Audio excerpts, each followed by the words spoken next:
want to start a little bit with you, because I know you're an expert in this area, but I'm so curious about how you came into this world, because you were a practicing lawyer, and now you are an investigative journalist and expert in the dark web. How did you kind of make that transition and first get interested in this world? Well, I was practicing commercial law in London in 2008 when the global financial crisis hit. And I was working for the most conservative law firm in the whole world. And it suddenly hit me that I was working for the bad guys, because we were, propping up the banks and the financial institutions while people were going homeless, losing their homes overnight. So that sort of gave me this existential crisis, and I decided, what do I always want to do? I want to be an author, I want to be a writer. So I came back home and I decided to enrol in a writing course. And part of the journalism class of that was to pitch a feature to a newspaper. And I'd heard of Silk Road. I'd heard of people using it. This was in early 2012. And I thought, oh, well, that's really interesting, because I'd been in there and poked around, and I thought, oh, I'll pitch that. So I pitched that to The Age, and sure enough, they were interested.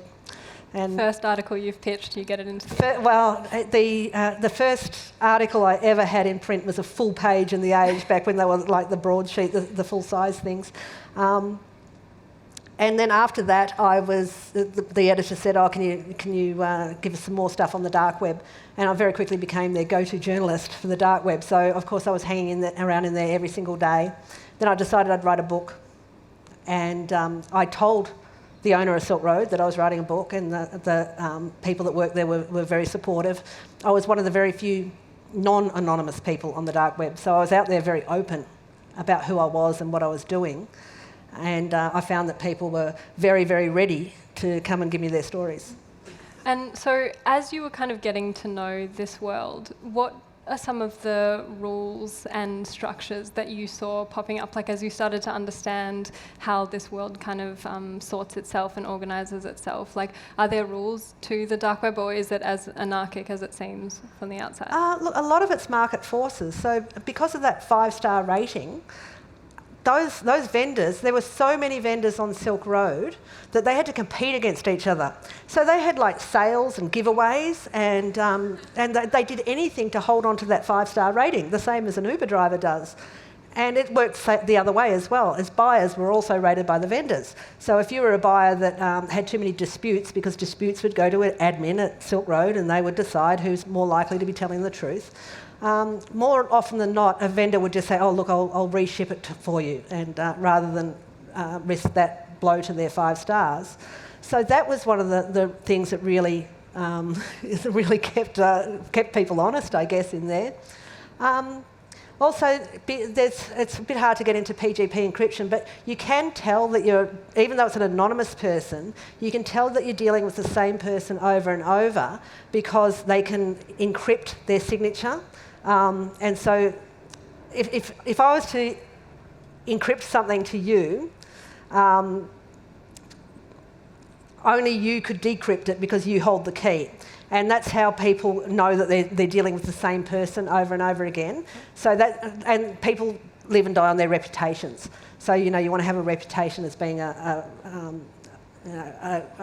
good person on the dark web, so people work it that way. So it's very self-regulating. But Silk Road itself as well, that was very much run by the Dread Pirate Roberts rules. Mm-hmm. And so he instituted these rules. And honestly, if it had been run by anyone else, chances are it would never have got as big as it was, because people had absolute trust in the people that were running Silk Road, whereas normally these things would be run by crooks that are going to take off with your money at some point. Yeah, and it seems like Ross Ulbricht was like the most high-profile, I guess, victim of law enforcement, not victim, but sort of person nabbed by law enforcement for running a dark web drug market. But there have been others since him who have made a lot more money, have sort of run much more leading into other criminal things. Do you feel as though... How do you feel about him? Because he was sort of a bit of a cult leader figure at the time. He was. They very much used him to make an example. There was no doubt about that. I think it is grossly I think the punishment does not fit the crime at all. I mean, obviously he needs to have some sort of punishment, but I think it is grossly excessive. I think that the amount of resources that they use for the dark web markets are really out of proportion to how much of a portion of the drug economy they are. I mean, the drug economy, the illegal drug economy is trillions of dollars, and the dark web markets are hundreds of millions of dollars. So it's a tiny, tiny thing, but they actually use a lot more resources to track down the people behind that, because I think it's a very popular thing to be shown.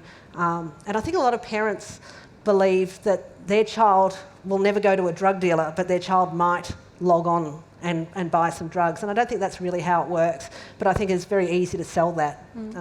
And it's easier to get a computer nerd than it is to get a cartel boss. Yeah.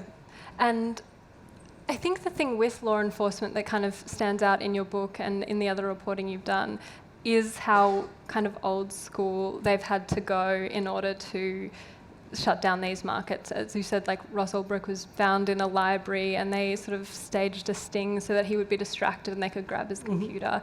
There's that kind of shoe leather detective work that is happening. It doesn't seem for law enforcement like fighting technology with technology really works in the dark web. No, certainly not as far as I can tell. I mean, obviously they don't tell me all their tricks of the trade and whatever, but all the high-profile things that have happened have been human error and good old-fashioned detective work tracking down those people. So especially the child predators, that's very much... You know, I met a copper that her job was to look at these videos and over and over again and see if she could get any clues out of them. And I asked her how she did it, and she said, oh, she's just got this filing cabinet in her brain and she just puts it in there and locks it away, and she says the only reason you can do it is when you save one of these children. That's the only reason you can keep on doing it and keep going. Yeah, so that's the way they're doing it. It's not some clever, you know, super cyber hacking stuff that's going on at all. And do you feel like you had to develop a bit of a file cabinet like that as well, working in this space for 5 years? I mean, the book is divided into 3 parts, sort of dark, darker, darkest. And I found it hard to read that final final section. Like, there are some very, very dark things that you had to come into contact with in order to do this reporting. Yeah, well, the darkest section was the one part that I did quite differently. So for the drugs and the hitmen, it was very much a gonzo thing. I was very involved in the communities, or with the hitman. I really got to know Yura, the owner of the hitman thing. We actually had quite a funny relationship because he was after me all the time. Take down your articles, stop telling people I'm a scam, you're ruining my business. And, you know, eventually we started just chatting on Google Hangouts in real time. He's somewhere in Eastern Europe, I don't know where he is, but he never turned up. So the CBS thing, after they told the police about the things that he told them, he got really upset and he said, oh, I'm not turning up, I don't trust you anymore. And we'd actually gone to London and we had this makeup artist there that was ready to make him up and a voice changer for him and everything. But then he decided not to turn up because he didn't trust us anymore. But he did send in a video. And the video is of himself in a balaclava with sunglasses across it, holding onto this gun, and he's saying, oh, we are Bisa Mafia and we do carry out murders for hire. So those sorts of things I went really gonzo. Whereas Darkest, which is the child exploitation stuff, you know, I don't want to look at any of those photos or videos. It's illegal for me to look at those photos and videos anyway.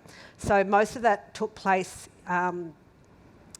in courtrooms. So when people were caught, I would go along to the actual court cases and find out things that way. So it was all through the actual police files rather than... Though I did go into some of the communities where they were talking, where the pedophiles were getting together and talking, and that's enough to give you nightmares. It really is. So yeah, even though that's the shortest part of the book, it actually took the longest to write because it was really difficult. How long did you spend on that part? That part in particular, I couldn't tell you, but just going to the court cases, my partner's here, and he remembers me coming home and just like going into tears because of the things that you heard about, and you know, just the things that were going on that were so depraved that it's hard to believe that these people exist and walk among us. I think the psychology of the dark web is something that's quite interesting that comes up in your book. I was talking to a friend earlier today about this talk, and she was sort of saying, you know, it seemed like there was such an opportunity. There was this corporation-free space that was kind of a bit of an anarchy. There was sort of this freedom, and this is what we built with it, is a world where you can kill people and well, you know, some of it is not as bad as others, but I think that this is what developed. Over the 5 years that you were in there, were you ever surprised by kind of what has built up? No, because when you say this is what developed, this is what we built, well, not really. We built privacy tools, which are very good and very important, especially in this day and age where we've just given everything away. Like, we're in a post-privacy world. There's a whole generation that have grown up not really knowing privacy. They've just lived their whole lives online. And I think it's really important that we do actually start to take some of that back. And it's technologies like Tor that allow us to do that, that take control over our digital footprint again. And it in itself is not evil. So, like I said, the CIA, they have a dark web website. And that is so that people can provide information about terrorism without any chance of it ever getting back to them. Same with the newspapers and things like that. So I think, you know, there's a lot of really important uses for it. It's just that those same technologies are perfect for criminals. And let's face it, you know, criminals will always find a way to use technology to their benefit. That's just the way that it is.